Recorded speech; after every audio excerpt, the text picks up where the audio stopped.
The standard map of the Cold War shows two massive blocks of color. You have the blue of the West and the red of the East, separated by an iron curtain. We're taught that the Central Intelligence Agency fought its battles in the gray zones between them, in the alleys of Berlin, the jungles of Vietnam, and the mountains of Afghanistan. The agency's charter, the National Security Act of 1947, is explicit on this point. It states that the CIA shall have no police, subpoena, or law enforcement powers or internal security functions. The United States couldn't have its own Gestapo. The spies were supposed to look outward, never inward. However, the men who built the CIA believed that the law was a quaint suggestion compared to the existential threat of Soviet communism. They argued that the Kremlin was waging a psychological war for the hearts and minds of the world, and that war had no borders. If a Soviet propaganda book was sold in a New York bookstore, the battlefield was no longer Moscow, it was New York. For 30 years, the CIA turned its massive apparatus of manipulation against the very people it was sworn to protect. They infiltrated newsrooms, funded literary magazines, bankrolled student organizations, and experimented on the minds of unsuspecting citizens. We're not talking about conspiracy theories found on the dark corners of Reddit or 4chan. These operations have been confirmed by declassified internal documents, Inspector General reports, and the few moments when Congress actually forced the agency to tell the truth. This is the story of the war that happened inside the house.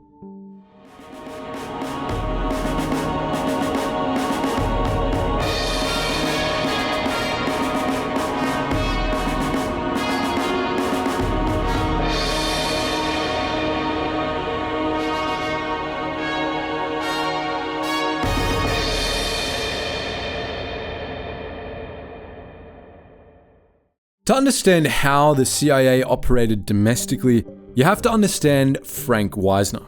He was the head of the Office of Policy Coordination, the branch of the CIA responsible for covert action. Wisner was a man who believed in total warfare. He famously compared his propaganda network to a mighty Wurlitzer, a massive organ capable of playing any tune to any audience in the world. And the most important audience was the American public. Starting in the late 1940s, Wisner and his colleagues began a program that would be later colloquially known as Operation Mockingbird. The objective was to secure the cooperation of the American press. The CIA realized that if an American journalist reported a story, the public would believe it was an objective fact, not government propaganda.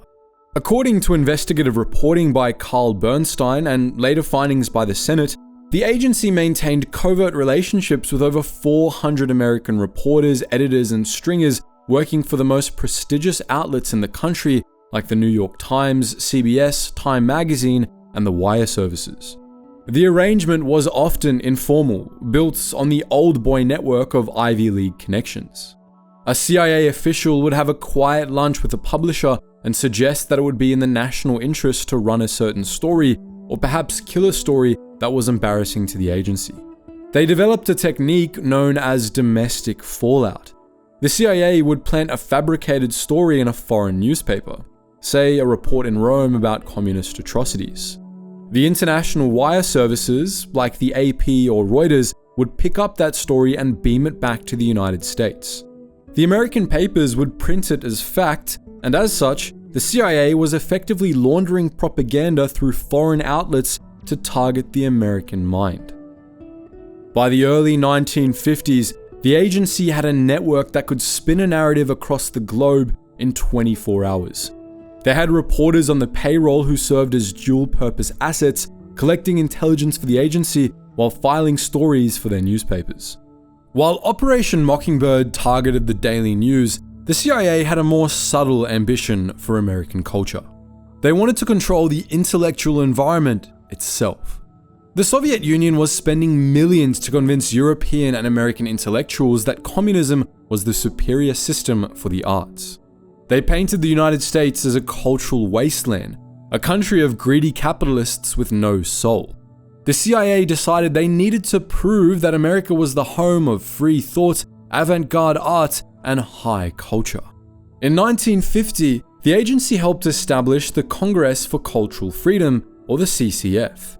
To the outside world, the CCF was a glittering organization of writers, philosophers, and artists dedicated to the defense of democracy. It had offices in 35 countries, and it published prestigious magazines like Encounter in the UK and helped distribute the Paris Review and the Kenyon Review in the US. But the entire organization was a CIA front. The agency covertly funded the CCF through a labyrinth of dummy foundations. The CIA would transfer money to a fake entity like the Farfield Foundation, which would then donate the money to the CCF. This pass-through technique meant that the poets, painters, and essayists receiving the grants had no idea they were on the government payroll. The irony of this operation is also pretty funny. The CIA, an organization often staffed by conservative men, found itself essentially acting as the world's largest patron of abstract art and liberal literature. They supported the abstract expressionism of Jackson Pollock and Mark Rothko because this chaotic, non-representational art was the perfect antithesis to the rigid socialist realism demanded by the Soviets. This operation shaped the careers of an entire generation of American intellectuals. If you were a writer who was critical of the Soviet Union, you suddenly found it easier to get published, easier to get grants, and easier to get invited to international conferences. If you were critical of US foreign policy, those doors quietly closed. The agency was curating American culture from the shadows, and they ensured that the spontaneous intellectual movements of that era just happened to align with American foreign policy objectives. For nearly 2 decades, the leading voices of the free world were unwittingly singing from a songbook written in Langley. The CIA also knew that the universities were the breeding grounds for the next generation of leaders. In the 1950s, the Soviets were heavily investing in international youth festivals, trying to court student leaders to the communist cause. The CIA needed a counterweight, and they found it in the National Student Association, or the NSA. The NSA, which shared the same acronym as another US intelligence agency, was the largest confederation of college student governments in the United States. It represented hundreds of thousands of American students. It was liberal and idealistic, and it was broke. In the early 1950s, the CIA approached the leadership of the NSA with a proposal. They would provide the funding necessary for the NSA to operate on a global stage, sending American student delegations to international festivals to argue against the communists. The vast majority of students involved in the NSA knew nothing about it.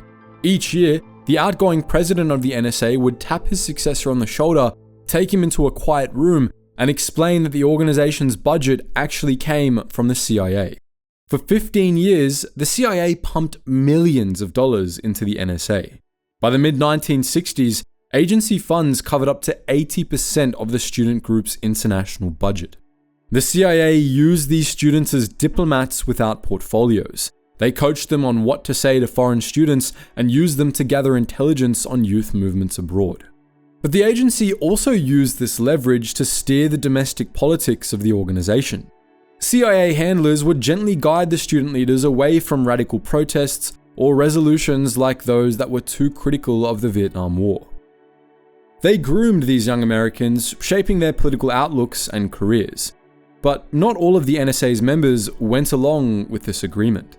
A former staffer named Michael Wood was tired of the deception. He took his story to Ramparts, a glossy left-wing magazine that had been a thorn in the CIA's side for years. Ramparts assigned their reporters to dig into the funding of the NSA, and they found the dummy foundations, tracing the addresses of these charitable trusts to law offices that did work for the intelligence community. This made the CIA panic. They launched a surveillance operation against the Ramparts editors, trying to find dirt to discredit them before the story ran. CIA Director Richard Helms even warned President Lyndon Johnson that the upcoming article would be devastating. In February 1967, Ramparts published the story with a full-page newspaper ad headline: "The CIA has been infiltrating the nation's youth." The revelation set off a chain reaction. If the student groups were funded by the CIA, who else was? Journalists began pulling at the loose threads, and within weeks, it was revealed that the CIA had channeled money to labor unions, academic societies, and the Congress for Cultural Freedom. For the first time, the American public realized that their civil society, their magazines, their student councils, their art galleries, had been secretly subsidized by the spy agency.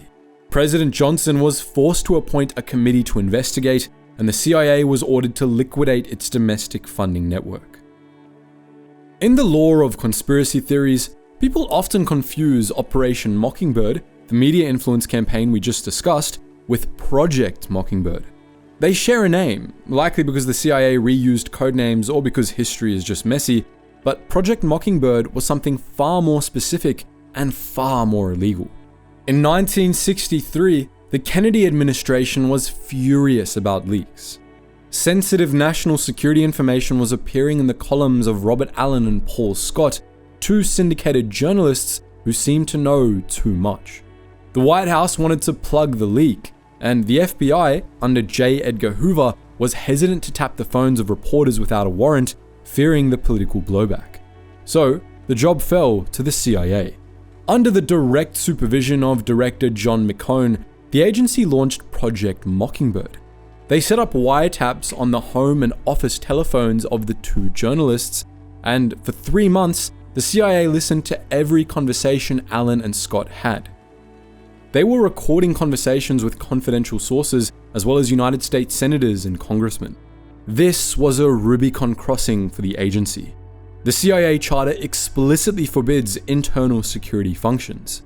Wiretapping American citizens on American soil is the definition of a police state tactic. Yet, documents reveal that the operation was run out of the Office of Security with the coordination of the Attorney General.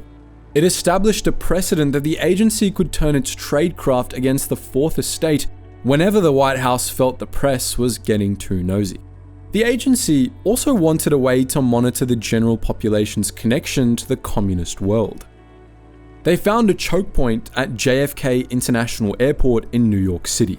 Almost all mail moving between the United States and the Soviet Union passed through this facility, and in 1953, the CIA launched a program with the cryptonym HTLINGUAL.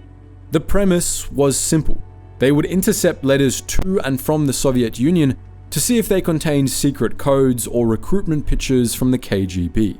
At first, they just photographed the envelope, the mail covers, but soon, the temptation to know what was inside became too great. The CIA officers, working in a secret room at the airport, began surreptitiously opening the letters. They used steam kettles and ivory wands to pry open the flaps without leaving a trace, photograph the contents, and reseal them. For 20 years, this operation ran like clockwork. The Church Committee investigation later discovered that the CIA had screened over 28 million pieces of mail. They photographed the outsides of 2 million letters and actually opened and read over 215,000 of them. The program was so sensitive that even within the CIA, almost no one knew about it. By the late 1960s, the streets of America were burning. The anti-war movement and the civil rights movement were challenging the establishment, and riots were breaking out in major cities. In the White House, President Lyndon Johnson and later Richard Nixon refused to believe that this unrest was organic. They were convinced that the student protesters and Black Power activists were being funded and directed by foreign powers, by Moscow, Havana, or Beijing. They ordered the CIA to prove it.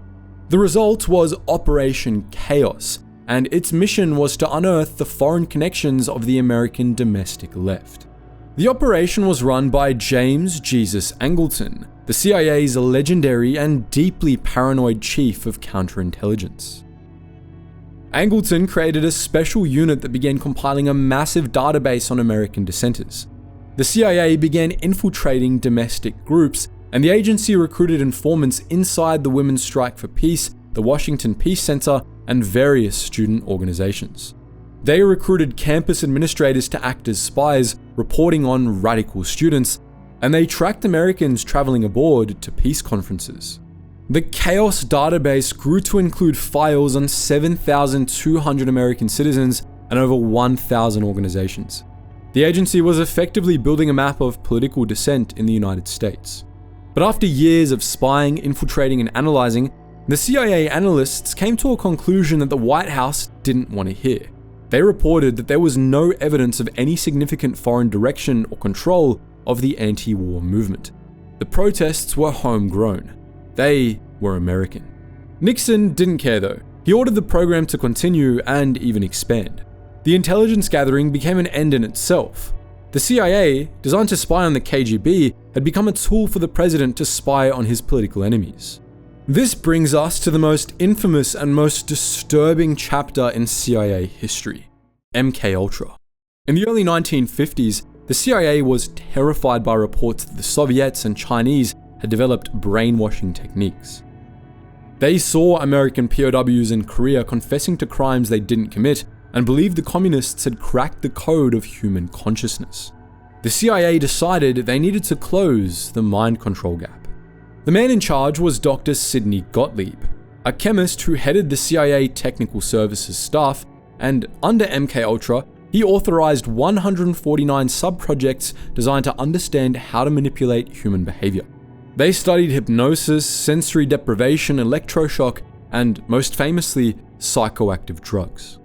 Gottlieb was obsessed with LSD.